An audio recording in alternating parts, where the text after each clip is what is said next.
Bonjour à tous, je me présente, je suis Nathan Chemoul, à la base développeur Python, consultant, système d'information, tout ça, et passionné aussi par tout ce qui est électronique. J'ai lancé il y a 1 an et demi à peu près un site internet qui s'appelle axpark.fr dédié à l'électronique libre, open hardware et toutes ces choses-là. L'idée, c'est vraiment d'améliorer le monde par le hack hardware, plutôt orienté pour les gens qui viennent du software. Voilà. Donc, le sujet de la présentation aujourd'hui, c'est la domotique en Python. Et on est à PyConFR 2013. Voilà. Donc, pourquoi la domotique en Python ? Tout simplement parce qu'on est pour la plupart ici des développeurs et qu'on aime expérimenter, on est des geeks en somme. Voilà. Et qu'on hack non seulement sur nos ordinateurs, nos tablettes, nos téléphones, etc., mais pourquoi pas améliorer notre vie en hackant chez nous. Pour ça, on va pouvoir utiliser des petits senseurs, détecteurs d'ouverture de porte, détecteurs de mouvement, etc., etc. Voilà, des prises commandées. Et donc, on va essayer d'aller se tourner vers des solutions dont on entend parler, comme les Arduino.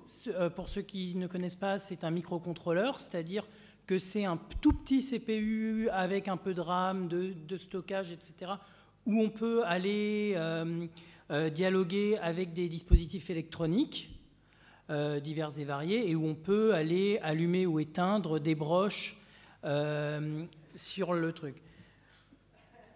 Il y a aussi le Raspberry Pi dont vous avez probablement entendu parler dernièrement. C'est un petit ordinateur en ARM sur lequel vous avez aussi des broches électroniques que vous pouvez aller manipuler. C'est les GPIO que vous voyez ici, là. Voilà. On a un port USB, un port Ethernet, un port HDMI, etc. Personnellement, je trouve qu'il n'a pas assez de GPIO ici, et surtout, c'est complètement propriétaire. C'est-à-dire que le chipset qui est là, qui est un Broadcom, il faut un bootloader propriétaire et des choses comme ça. C'est pas ma vision de l'électronique libre. Il y a un contender qui s'est rapproché dernièrement. La BeagleBone existait déjà, faite par Texas et les gens de BeagleBoard. Et maintenant, ils ont fait la BeagleBone Black, qui arrive dans les mêmes gammes de prix que la Raspberry Pi. C'est-à-dire que pour 50 €, on peut avoir une machine complète. Et niveau taille, c'est quand même relativement petit. Vous la voyez ici, quoi. Voilà. Et donc, pour ce prix-là, on a un Linux, on a un Python 2.7 ou 3.x, comme on veut, avec une vraie distribution Linux. Par défaut, c'est une Angstrom, mais on peut aussi mettre une Ubuntu ou ce genre de choses. On a des GPIO, c'est les broches que vous voyez ici. On a un tas de périphériques qui sont disponibles pour notre utilisation. On peut aller dialoguer en SPI, I2C, etc., qui sont tout un tas de protocoles électroniques pour aller dialoguer avec des devices externes, des senseurs, des actuateurs, des afficheurs LCD, enfin tout ce que vous voulez, hein, en somme. Et en fait, le processeur qui est là, il a 2 PRU2S Prusse. Pour vous expliquer un petit peu, c'est comme 2 microcontrôleurs qui tournent à 200 MHz, qui non seulement vous avez le processeur qui est à 1 GHz, mais en plus vous avez 2 microcontrôleurs sur la même puce, en temps réel, avec lesquels vous pouvez aller dialoguer. Donc en gros, vous pouvez faire tout le même travail qu'avec plusieurs Arduino, plus un Raspberry, etc., tout ça sur la même carte, pour pas très cher, parce qu'en plus, vous n'avez pas besoin de carte SD en plus pour avoir l'OS. Donc, je suis parti là-dessus pour faire une solution. Et pour faire une solution low cost pour tout ce qui est senseur, j'ai choisi d'utiliser ce qu'on appelle des RefLink Kits. C'est des petits trucs qui vont vous permettre d'émettre et de recevoir en 433 MHz. et aussi des modules NRF24 pour le 2,4 GHz. Donc, en gros, l'idée, c'est de pouvoir avoir une solution domotique complète avec capteur, prise commandée, etc., pour moins de 150 €. Voilà l'idée. Donc, on va avoir nos senseurs qui vont venir envoyer leur message via le récepteur K433 que je vous ai montré et qui vont donc venir sur la Beagle.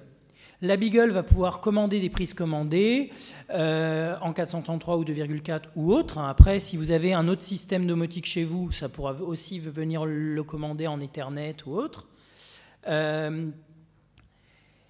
Et surtout, l'idée, c'est de pouvoir dialoguer avec vous, avec tous vos devices, que ce soit votre téléphone portable, votre tablette, votre ordinateur, quand vous êtes en déplacement.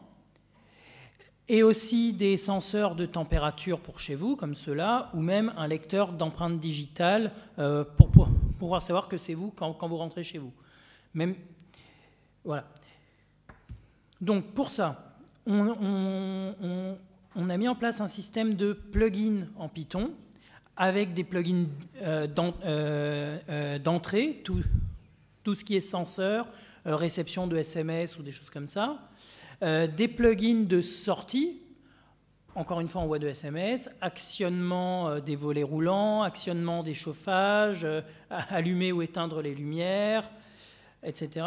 Et de logging pour pouvoir aller stocker les courbes, par exemple pour les températures, pour l'humidité, ce genre de choses. Donc actuellement, ce qui a déjà été développé, c'est le cœur et le plugin pour le 433, le OneWire pour les senseurs de température, et le lecteur de fingerprints. Ce qui est en cours de développement, c'est des plugins pour le 2,4 GHz, pour une entrée avec un Leapmotion, qui est un petit outil qui va vous permettre de pouvoir manipuler votre ordinateur simplement avec vos mains sans contrôle, sans en fait toucher, et un module pour les SMS. Voilà ce qui est en cours de développement. Ensuite, on a un système de configuration, avec des configurations qui sont en YAML, pour pouvoir aller dire voilà tous les capteurs que j'ai, voilà les plugins que j'utilise, etc. Et de scripting pour pouvoir dire ok, si je suis déjà rentré et que donc c'est moi et que là la température monte autant, tu peux baisser les stores ou etc. Ça, après, ce sera à vous de faire votre scripting. L'idée, c'est que c'est vraiment orienté plutôt pour les développeurs, pour des gens qui savent automatiser ce qu'ils voudraient chez eux, en fait. Voilà. Et une petite interface web codée donc en Bottle, avec Bottle en Python, qui est un tout micro framework web tout petit. L'idée, c'est vraiment d'avoir un truc très léger qui puisse tourner sur la Beagle et éventuellement sur d'autres bornes moins puissantes à terme, pourquoi pas, si on veut encore baisser les coûts. Voilà. Donc, je vais vous montrer, hop, ça, voilà. Donc là, c'est un exemple. Là, on est en vue en direct sur mon bureau. Voilà, bon. Le store est fermé. Ici, je n'ai activé que très peu de choses pour cette démo. Donc, je peux voir la température qu'il fait actuellement. C'est simplement un affichage du senseur. Si on avait plusieurs, on les verrait ici en liste. Et je vais pouvoir allumer une lampe au bureau. Si l'effet démo ne... Voilà, c'est bon. La lampe s'est allumée. Voilà. Donc...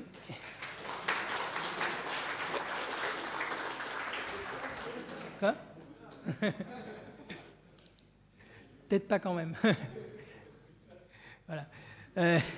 Donc voilà, en fait, l'idée, c'est vraiment de faire un système de domotique très simple, scriptable, avec une interface web, et surtout, si on vient ici, si vous voyez, hop, qui est donc accessible aussi sur téléphone portable, grâce au HTML5 et au CSS. Voilà en gros l'idée. C'est vraiment relativement très simple à mettre en place. Hop, voilà. Et donc, le repository est disponible donc sur Bitbucket, donc bitbucket.org/axspark/axspark.simpledomotics. Et donc, c'est un module Python qui s'appelle axspark.simpledomotics, qui est dans le namespace Axspark qu'on a développé. Voilà. Je vous remercie et si vous avez des questions, n'hésitez pas.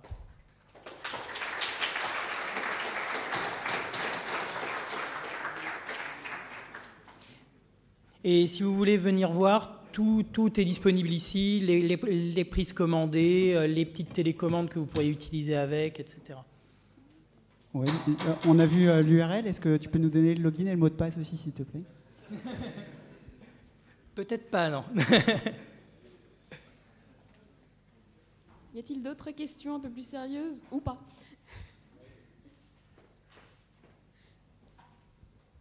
Grosso modo, c'est quoi le kit de base?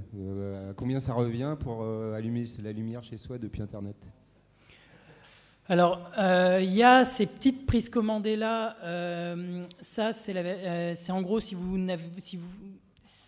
en fait tu veux pas de sécurité à fond pour pouvoir allumer et éteindre tes lumières, tu peux prendre les prises commandées les moins chères que tu vas trouver chez Casto, Leroy Merlin, etc.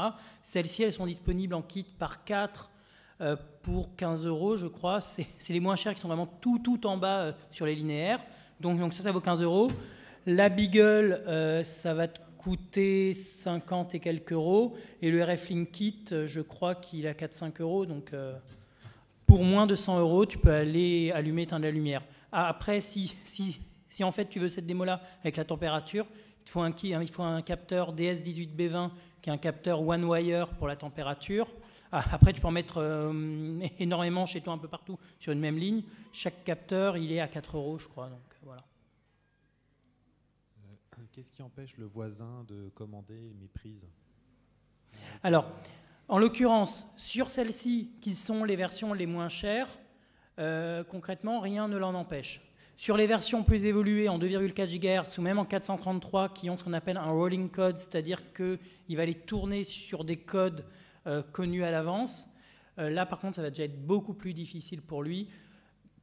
Voire sur un système vraiment bien protégé, ce sera impossible. Après, tout dépend des prises commandées qui vont être utilisées. Pareil, sur les systèmes type Chacon, ils sont un peu plus sécurisés. Après, les systèmes vendus par Castorama sont vendus comme sécurisés, mais ne le sont pas. Après, tout dépend de ce avec quoi on va s'interfacer. Après, il suffit d'écrire des plugins pour aller s'interfacer avec les différents trucs, quoi. Oui.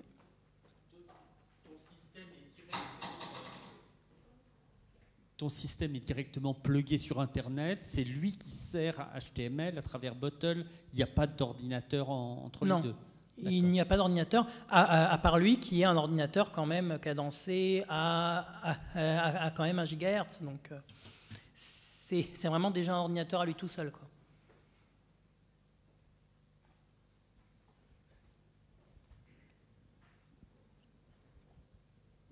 J'aimerais bien savoir un peu ce que tu as comme application et comme senseur, parce que je fais aussi un peu le même genre de choses chez moi. C'est vachement pratique parce que je peux allumer la table de mixage, l'ampli le matin, ça me réveille en musique, ça allume les lumières un peu après, ça fait chauffer l'eau pour le thé, mais ça s'arrête un peu là pour l'instant. J'aimerais bien savoir un peu quelles sont les applications que tu as, et aussi au niveau des senseurs, tu as parlé du Leap Motion, il faut savoir un peu ce que tu utilises d'autre comme senseur intéressant pour détecter ta présence dans différents endroits de la pièce ou quoi. Ouais. Alors là, on est en train de développer des senseurs compatibles avec, par exemple, donc senseurs de température pour les chauffages et les stores. En gros, l'idée, ce serait d'appliquer, c'est en cours, je suis en train de regarder pour voir comment le faire, justement dans la partie scripting, pour essayer d'utiliser du machine learning pour optimiser la température sur un appartement, par exemple, entre les stores, entre les stores, les chauffages, etc., pouvoir optimiser pour avoir toujours la bonne température à un instant T, c'est celle qu'on veut. Donc ça, c'est déjà une application. Ensuite, en partie senseur et en fait data logging, il y a autre chose qui est possible, c'est en fait d'utiliser des petites pinces qui se mettent sur les câbles pour pouvoir avoir l'intensité électrique et l'utilisation électrique sur les lignes, sur les différentes lignes électriques, par exemple sur un appartement. On va savoir ce qui va les consommer le plus, pourquoi, et pouvoir comprendre ce qui se passe, et éventuellement après scripter quelque chose pour pouvoir utiliser l'énergie autrement. Donc il y a ça, il y a en fait énormément d'applications possibles, mais ça après, disons que ça c'est plus un framework, et après c'est à chacun d'aller scripter ce qu'il veut. Et ensuite, plus il y aura de plugins, plus on pourra aller en fait bridger les choses entre elles, quoi. C'est l'idée. Là en l'occurrence, les plugins peuvent être codés en Python, surtout, mais on peut aussi les coder en C et faire un binding Python, c'est relativement simple. Typiquement, là, les petits récepteurs 433, la partie réception, vu qu'il faut qu'elle mesure les délais en microsecondes, elle est codée en C, et il y a un binding Python pour cette librairie C, voilà.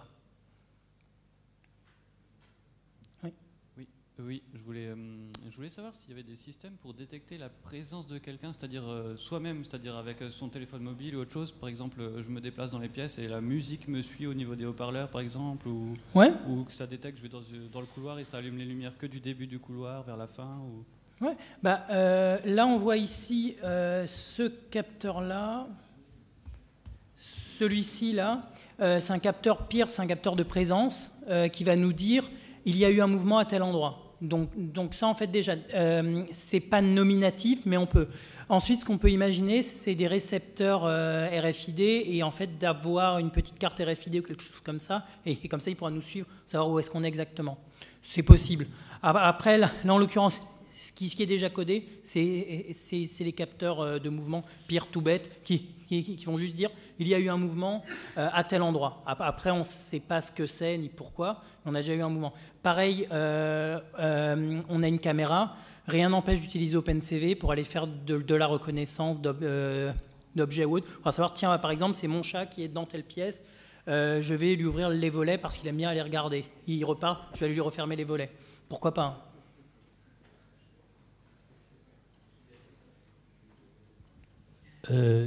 À plusieurs reprises, tu as dit « on », suggérant une équipe de développement. Donc, tu es sur GitHub, je suppose qu'on peut venir te rejoindre, mais oui, bien sûr. À combien vous êtes, quelle équipe tu as aujourd'hui et avec quels objectifs Alors, pour le moment, sur ce développement-là, je suis tout seul. Je dis « on » parce que c'est AxePark et qu'on est plusieurs, mais en tout cas, sur la partie du développement là, je l'ai commencé pour le moment tout seul. Mais en fait, il n'y a aucun problème pour venir me rejoindre. Il est sur un Bitbucket, donc fork, pull request, etc. Là, en fait, la version qui est là ne va pas fonctionner telle qu'elle, je crois, parce que je suis en train d'améliorer. D'ici quelques jours, elle sera à nouveau complètement fonctionnelle. Et en fait, je vais faire des tags et des branches stables, etc. Parce que pour le moment, le code n'était pas encore public. L'ACS, je l'ai rendu public aujourd'hui. Voilà.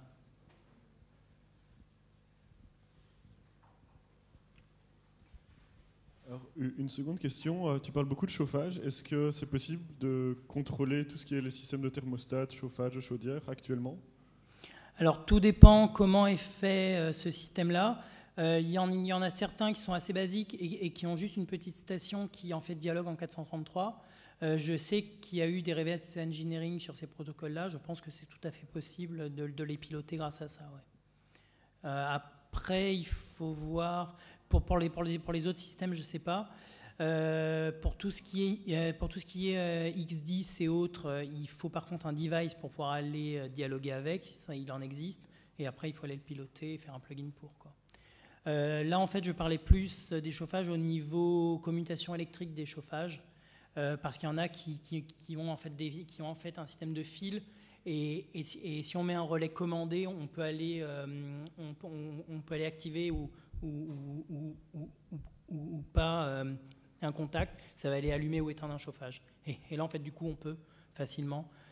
Mais sur les thermostats aussi, si on sait dialoguer avec.